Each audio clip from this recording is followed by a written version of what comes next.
Good afternoon, dear Mrs. Eichhorst. Let me thank you again on behalf of Vocal Europe. We are very glad that you're here with us today and that we have this very precious opportunity to talk with you about foreign policy challenges facing the EU in 2021 and maybe even beyond. So let me dive directly into it with the very first more general questions on foreign policy challenges facing the EU. And although we will go into more detail with the upcoming questions, may I ask you what would be on your list when it comes to the foreign policy challenges facing the EU in 2021 and maybe even beyond? Thank you very much, Julia and the team of Vocal. I'm very pleased to be with you here this wonderful sunny afternoon in Brussels. Thanks again. I look forward to the conversation. You really start on the foreign policy priorities for now. You will not be surprised. The list for the European Union is huge. It's long. It's very intense. I always say I'm surprised by, and particularly when you step outside the EU, how huge the demand is for European Union assistance, support, help, mediation, etc.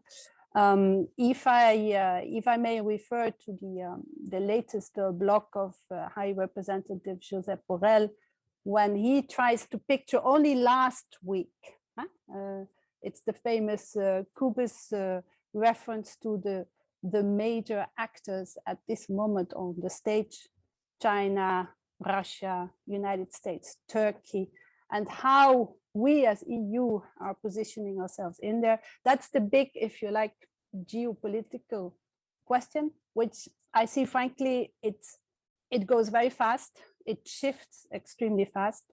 Just between yesterday and today, we have seen again almost tectonic shifts there, and we have to be not just reactive, obviously, but very agile in our action. And the best would actually see when you have some foresight, that would actually be the best, and you can foretell, you can be a step ahead of all these events.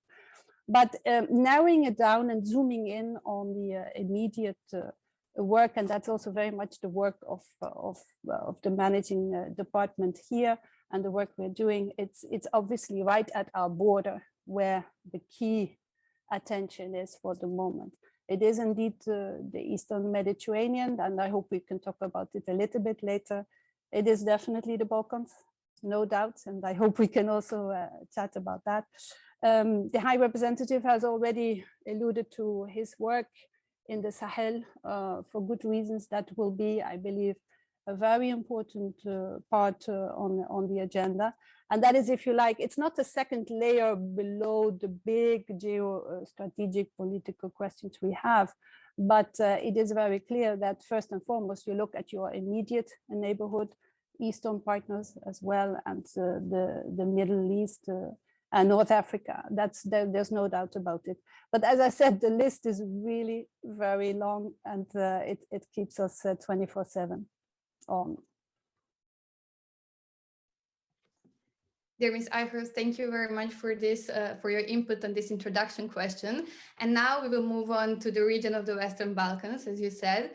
So in April 2020, the European Union Council appointed Miroslav Lajčák as the new EU Special Representative for the Belgrade-Pristina dialogue, but also for the other regional issues. As you have been the chief negotiator for the same dialogue before, could you give us your opinion on the latest developments or the latest progress that has been made between Kosovo and Serbia? And also, how do you see the position of the new EU Special Representative as a contributor to stability in the whole region? Yeah. Yes, it's thank you for this question, because many people tend to forget how important it is to resolve the outstanding issues between Serbia and Kosovo in the region in general. It's true, I've been doing this work for, I believe, 4 years. It was very, very intense. Discussions took place between the two sides at that time with High Representative Mogherini.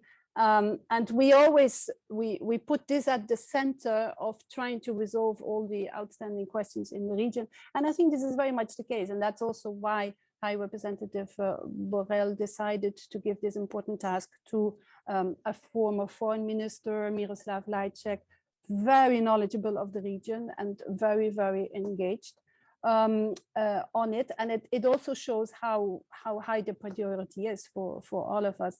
You know, these are, it is one of those examples of work, of dossiers where you think, you know, this has to be resolved sooner than later, better sooner than later.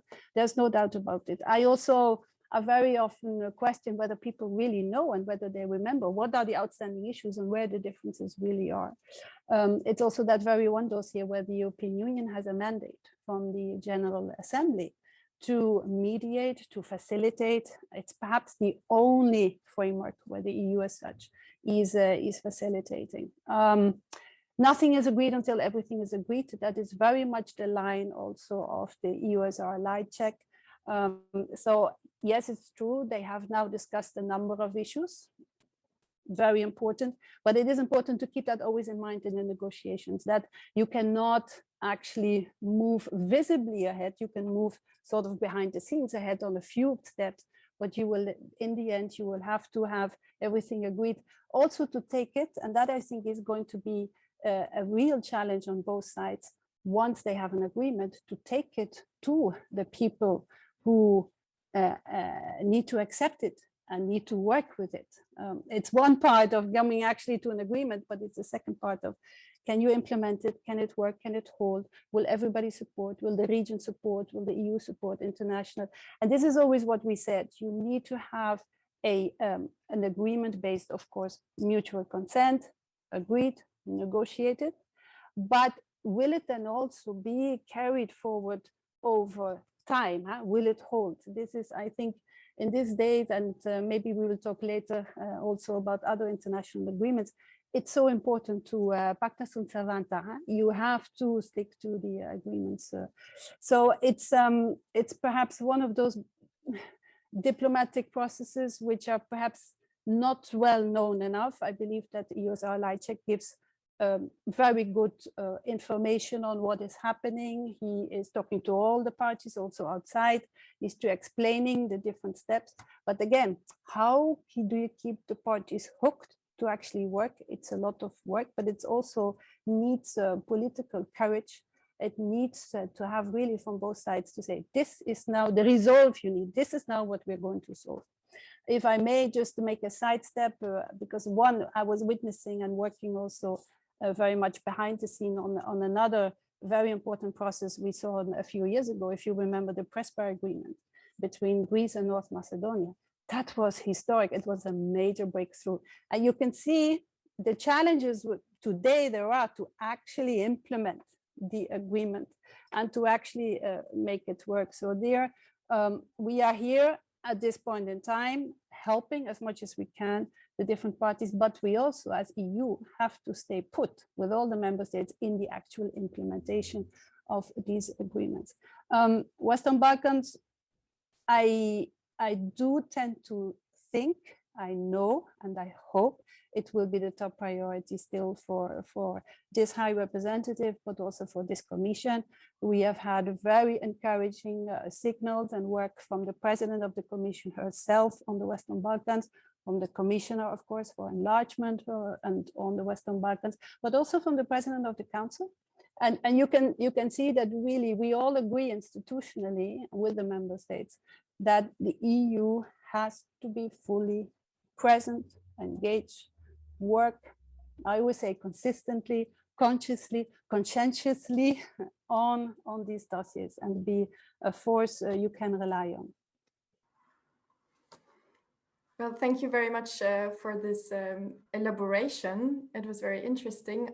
I would now like to ask a question about the United Kingdom and its role in this region. So Brexit has indeed caused a credibility loss for the UK in its support of the EU accession of the Western Balkan states. So we were wondering how the UK and the EU could remain partners in the region, especially when it comes to promoting, well, jointly promoting the EU integration of the six Western Balkan states. Yeah, Julia, thank you for this question, because it's true that we always worked, and we still do, with the United Kingdom very consistently on the Western Balkans and what we believe the Western Balkans, what the future is of the Western Balkans. It's perhaps more clear from the United States for the moment, how they really support the EU path, the EU track, the pushing ahead also on NATO membership. But I see that still very clear from London too. You may have seen the latest integrated review that came out of London on where the UK sees itself in terms of foreign policy, defense, development, security. Western Balkans is also a clear reference there. There are different formats in which we work with the United Kingdom as EU as well.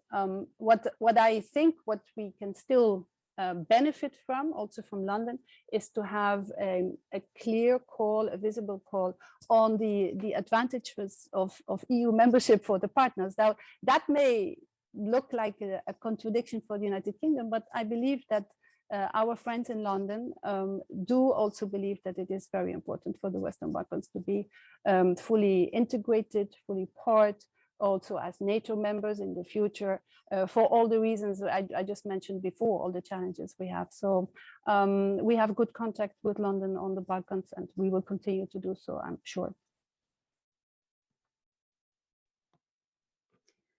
Thank you very much for your answer. And also lately in the Western Balkan region, there has been intensified influence of the EU's geopolitical contenders like Russia, China, Turkey, but also we can mention the Gulf states.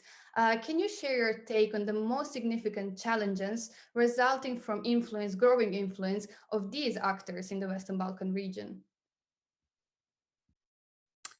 Yeah, Valentina, it's not new.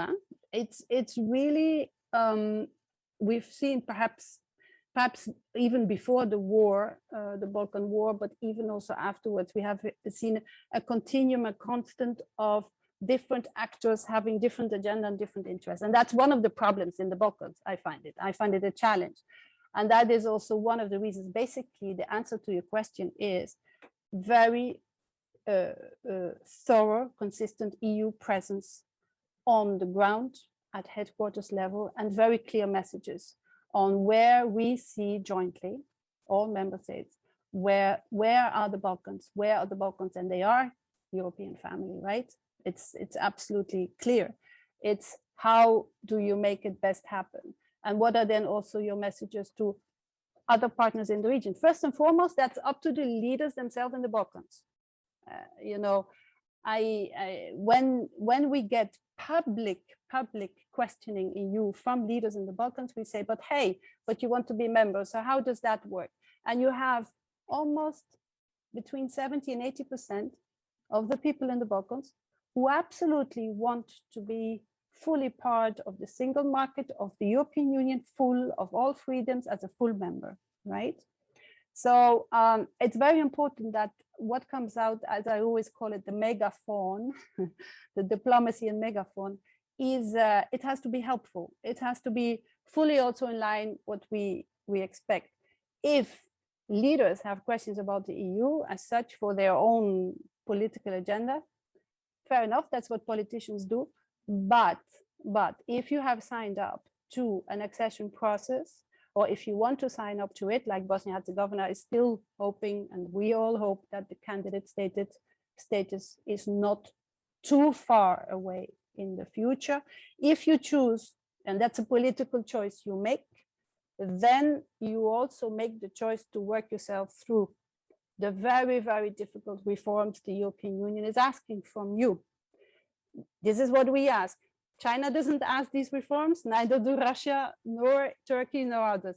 We have indeed, it's a very, you know, it's a lot of tedious work that needs to be done, which leaders may not always want to see happening, but it is. And what I see recently, a number of leaders in the Balkans telling us, look, we understand this accession process, it takes some time, but we are doing the reforms because we want it for our own people. And this is a very strong message. This is a very strong message for the moment to hear from them. And that, I think, is also a good message to others who may want to come in with a very different agenda. Thank you very much for this very interesting input on this actually very important question. And for the last question of this section of the Western Balkans, we would like to hear your opinion about the future of EU enlargement. You have already mentioned this, but for example, EU enlargement came to question in October 2019 when France and the Netherlands opposed the opening of EU accession negotiations with North Macedonia and Albania. So in your opinion, what is the most realistic way to get the EU enlargement back on track? And also, what should be the crucial reforms? You already mentioned some, but what should be those that EU has to tackle first in the Western Balkan region? You know, of course, we are here concretely talking about people's future, people's lives, but it's not bad to step a little bit and go more philosophical about it, in a sense that sorry, I sometimes need to tap on my to not to have my screen sleep. But it's important that we can go into more the psychology around and the philosophy around also enlargement. Our most successful foreign policy, no doubt about it. You will all remember when was it? 1st May 2004 when the 10 entered. I was here at the Cinquantenaire with the balloons going up, and everybody was extremely happy. We had 3 more after. There were a lot of questions around it, a lot of from inside, internally. Okay, what is the effect on the functionality of the European Union? How can we actually continue to be agile, to be active? And there are more and more coming in. This is a key question politically, which in my view, national politicians in their election campaigns and when they are in office need to be able to answer. They need to be able to answer the question why it is good for the European Union, also for our efficiency, functionality, our role globally and everything else, to have 6 more partners coming in. That's one. But on the other side, I also feel that the leaders in the Balkans in this case, they have to be able to make the case to the leaders at the EU level of saying, look, if you have me at the table in Brussels, you will see how much stronger you will be on your foreign policy, on your defense policy, on your economy, on your social context, on your tourism, on your investments, on all the figures, the facts and figures you want to create, on your job creation, on all the challenges you have on climate change, on digital, on cyber, on hybrid, on all these issues we have, the big resilience question. I'm there to help you. You know, that's what I'm then saying, you know, that from the perspective of the leaders of the Balkans, they have to also know how to make the case to the European leaders here. And I think we are at this point where, to my liking, there is too much discussion also academically about sideways. If it's not enlargement, let's try something else. Can we do a single market only? Can we do a regional economic market only? No, don't get deviated. Stay on track.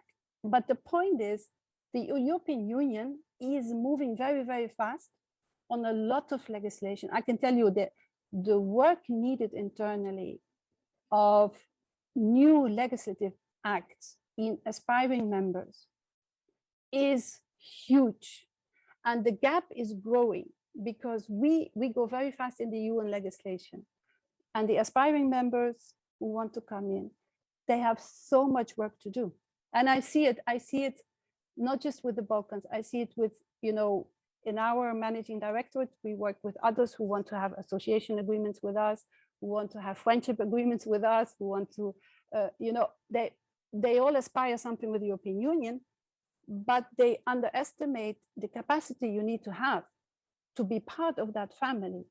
I know I give you a very long answer, but people have to understand what it really takes to be member and what the daily work it is on your country, on your institutions to do. So, and of course, we know this as EU members, but we also want to know that the partners who come in know this and that they know what it means, they are key and they are ready to work for it. because again, as I said, it's a lot of work.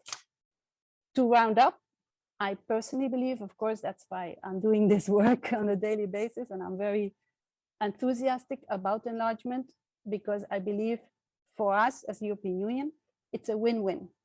But we need to tackle a number of questions, and that will be done under the Conference on the Future of Europe, on how we can work ourselves as EU better, more efficient, more agile, and in the end, more joined up and with better results.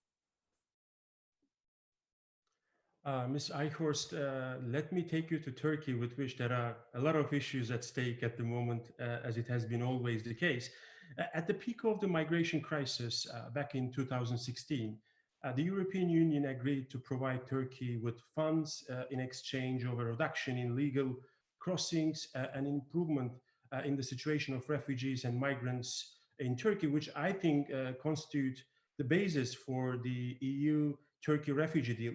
But the 5-year term has now expired, ended, and we know that the European Union, your side, is interested in renewing this deal.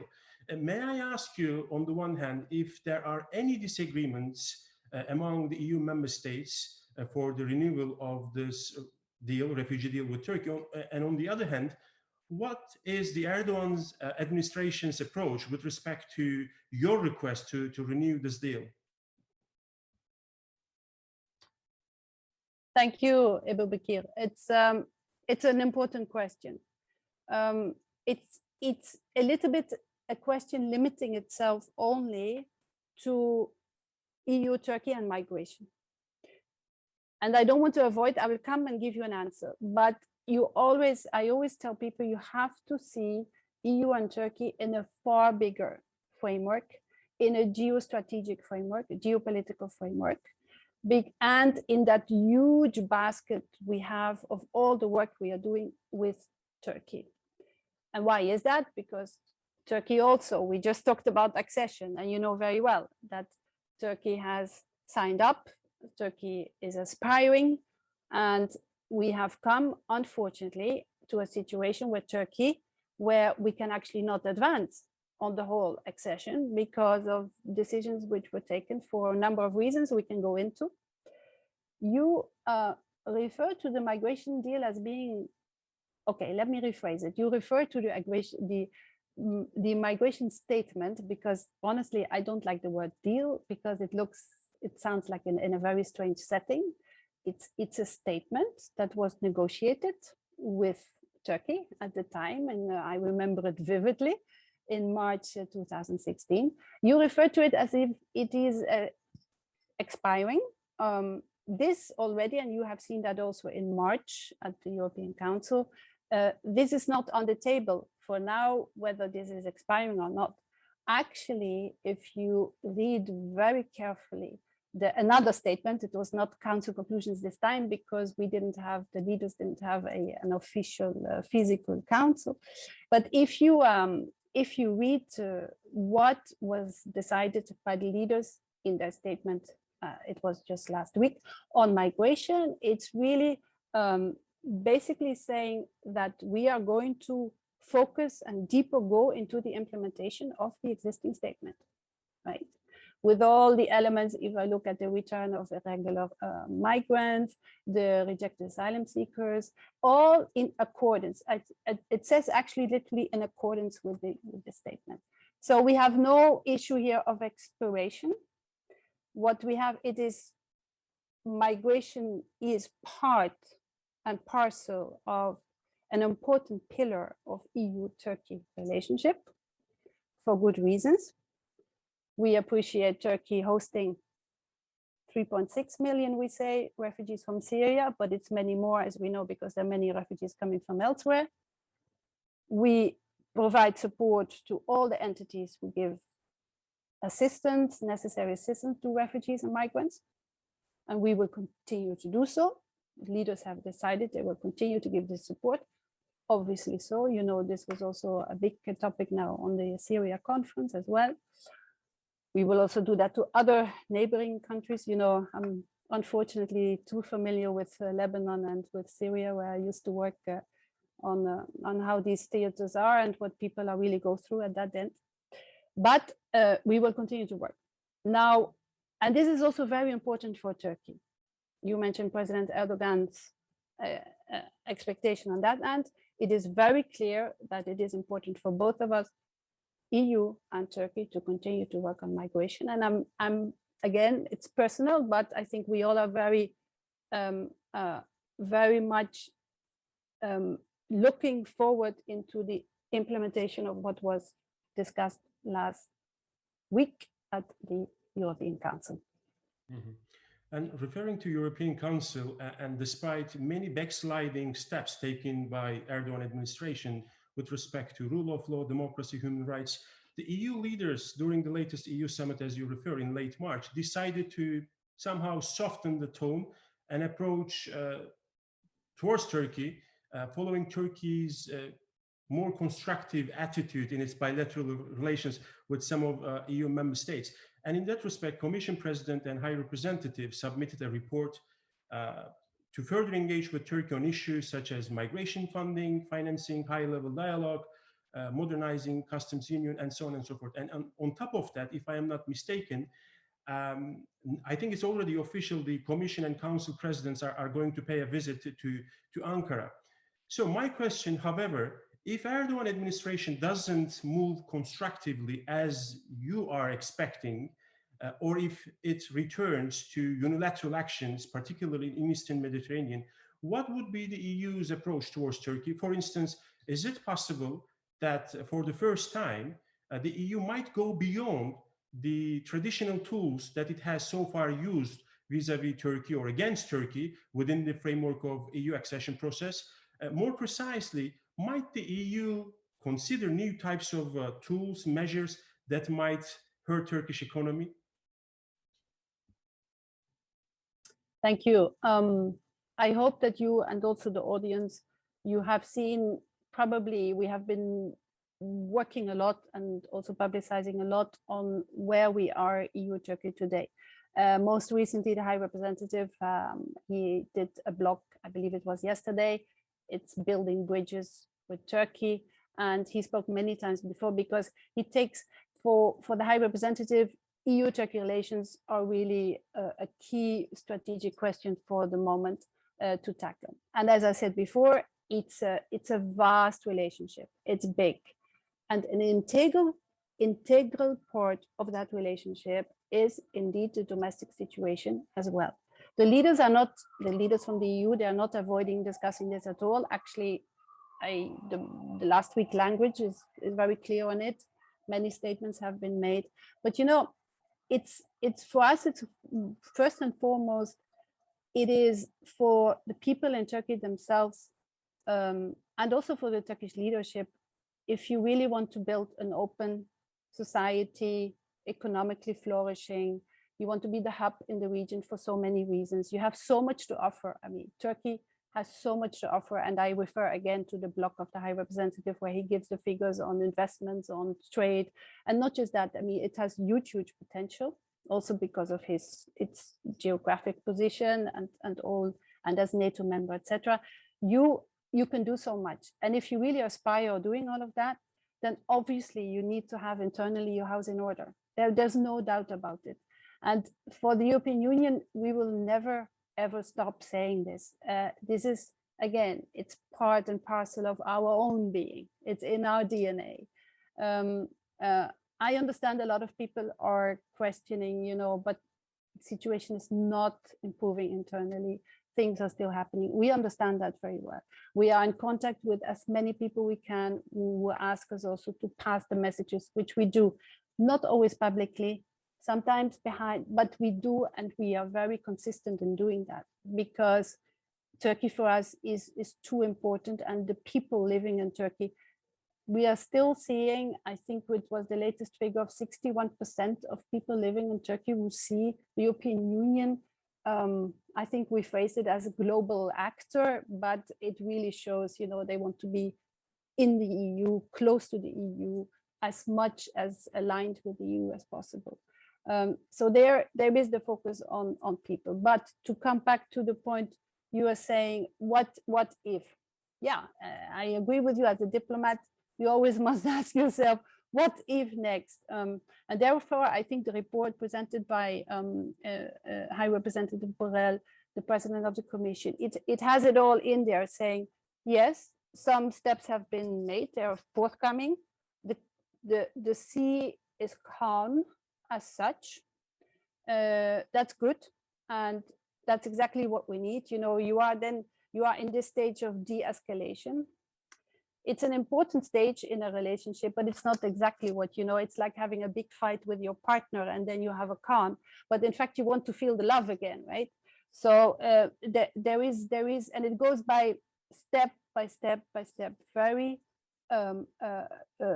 consistently, but also very open, very frank, rebuilding a relationship where I think both sides, and that is important when you see it, it's in the interest of the European Union, and it's in the interest of Turkey. Both sides agree how important it is to preserve this relationship and to work. So there is, of course, there were answers in the report on what if and what if not. But what is important is that we agree to work step by step. And if I may, just one element adding to it,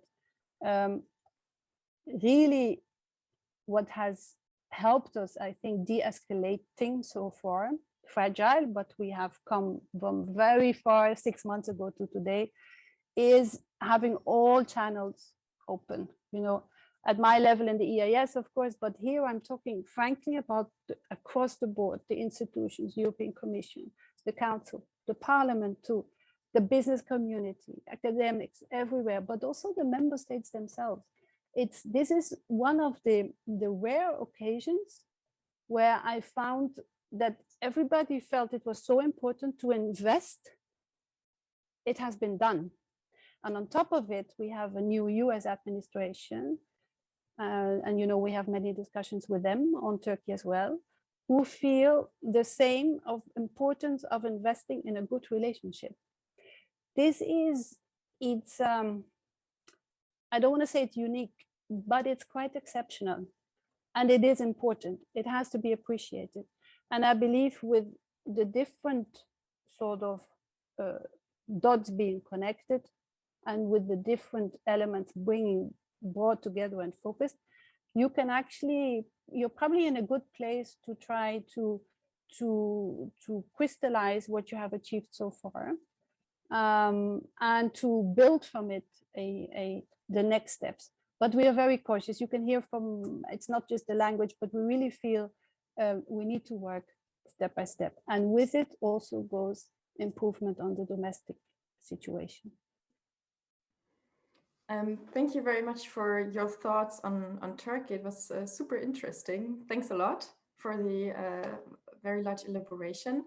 I would like to ask a question now on the southern neighborhood rather. So as we all know, as it's at its origin, one of the main objectives of the EU's cooperation with its southern neighborhood was, and of course still is, to create a common area of peace and stability.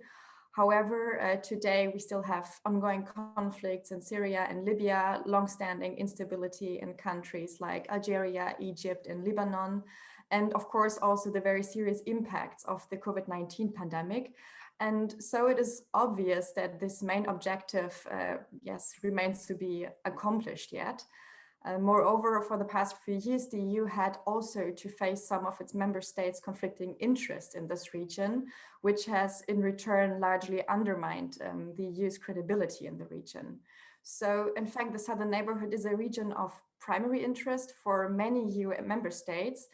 And the EU, on the other hand, stands as a rather marginal player here. So can you elaborate maybe how the EU could still keep up with the events in the southern neighborhood and maybe also foster positive changes which would suit its interest in this very particular region? Thank you, Julia. You know, discussing the southern neighborhood, as you know, it's one of the areas where I focused on a lot during my work for the European Union in the past also, and now I look at it in fact from a Turkey angle. So we can discuss Libya for a long time because obviously it's a theater where Turkey is very active, and also Syria, as we spoke before. It's too vast and I wouldn't do justice to it's too vast to actually in a few phrases to replace to try to explain where the EU could be in the future. And I can see those changes, because I can see that there were high expectations of the European Union still, let's say, perhaps even before the Arab Spring, and then with a big change. And today there is the question, where can we as EU still make the difference, apart from those elements I gave you before in general of being consistent and being reliable. And then you mentioned also the fact that some member states, they have very specific agendas in some theaters. It doesn't help us if member states are, the moment member states are divided on some questions, it doesn't help us. But let us, for instance, take Libya. And again, I look at it from an Ankara lens also, but I'm seeing today, we are in a very different place in Libya than, again, 6 months ago, a year ago. What we do as European Union on each of our partners in the southern neighborhood, we are there. We are there. There may be a moment where you meaning the leaders of these countries, you want to have less of the EU because you don't see the particular value of the EU for things you want to do at that point in time. And I could give you examples in the region.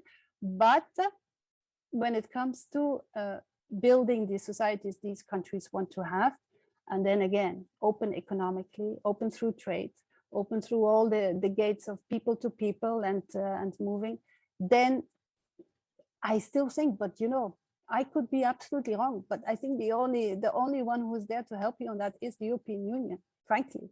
There's nobody else, even when it comes to what we just discussed earlier on human rights and on the freedoms, the 4 freedoms we know so well in the EU. That is somewhere where partners will come to us again. There may be a moment where we are less sort of seen necessary, but from experience, I can see that we are coming back. But the problem is with each of these partners in the southern neighbors, they have such huge challenges for the moment, really huge. And everything seems to be coming together that it's not that easy to focus. Of course, our advice would be focus on the EU and we can help you. But there are too many competing actors. If I may, you know, there are many cooks in a kitchen. I've seen it, unfortunately, in too many conflicts, including in Syria. Not easy to handle. What we are trying to do now, for instance, on the eastern part, if I look at Eastern Mediterranean, there is actually no framework where all coastal partners actually come together.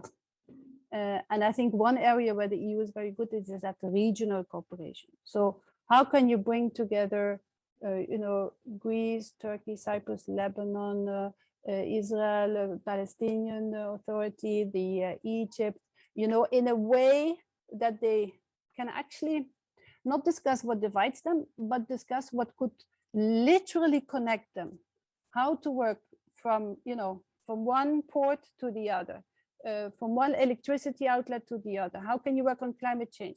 How can you work on all the connections, on maritime safety, on security on the Mediterranean? You know, this is, if you say these are baskets we are working on now, which hopefully one day there will be an Eastern Mediterranean conference. It's also mentioned in the conclusions of the leaders already in October and in December. We've done quite some work on this, but you see politically that leaders are basically not ready to sit around the table. Okay, fine. We will work on the substance and we hope that one day you will do so, because that is where we come from as EU. We will try to convene and convene and convene and for the better.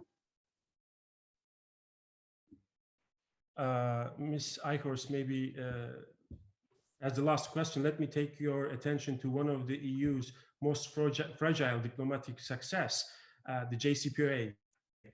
The Iran nuclear issue is confronted, as you know, with a diplomatic stalemate, as the US and Iran do not seem able to compromise over the sequencing of the re-entry in the JCPOA. However, the E3 have regained a certain unity and coordination with the new Biden administration on the Iran nuclear issue, while we have seen also from the foreign minister, the Iranians have also expressed their interest on a coordinated return for which a high representative could maybe choreograph the actions of the both sides. So my question in this respect is, what is the current state of the play in Iran nuclear talks? What can the EU/E3 bring to the table of negotiations, not only to preserve, but also to revitalize the JCPOA? Thank you. We were before discussing Serbia, Kosovo as a diplomatic track and how challenging this is. Iran, the JCPOA, the talks, there's absolutely no doubt that this is the star of multilateral diplomacy. And I suspect you have followed it. I followed it very closely, not from within, because I've never been part of the team, but I had so much joy, pleasure, but also professional satisfaction in working with colleagues who work on Iran today and on the JCPOA. Today, we have our political director, our Deputy Secretary General, Enrique Mora, who took over from Helga Schmidt. He prepares all the work for the High Representative on this super important dossier. And I wish that, and I hope that the talks are the nucleus, so to say, of diplomatic classes, that it is being explained all over again what has been achieved and why it was important. Because this is not about European security, this is about global security. You have probably seen the High Representative after he spoke with Secretary Blinken, and that was just last week, and they also discussed the JCPOA.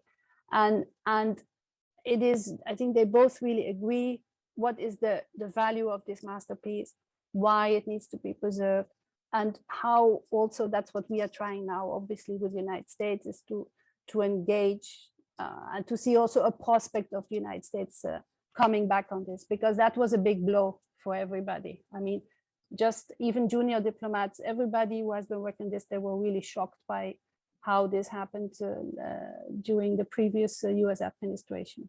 But it's also important to keep Iran hooked at all levels. So there are so many challenges there. I can see how the High Representative takes this extremely serious and close to heart. Again, you cannot, if you ever talk to Enrique, you cannot believe how much work goes into this. Unbelievable hours of meticulous work, of continuing to help preserve what was achieved, and hopefully now also the challenge is to move back actually to where we used to be. I know this is a little bit of a general reflection, but I always use it at the prime example of diplomacy, and we need to learn from it. And I'm very proud of the role of the European Union playing in this dossier. Ms. Eichhorst, thank you so much for this really very interesting and fruitful exchange. And we really thank you for accepting our request. It was a great pleasure talking to you. Thank you very much. All the best to you.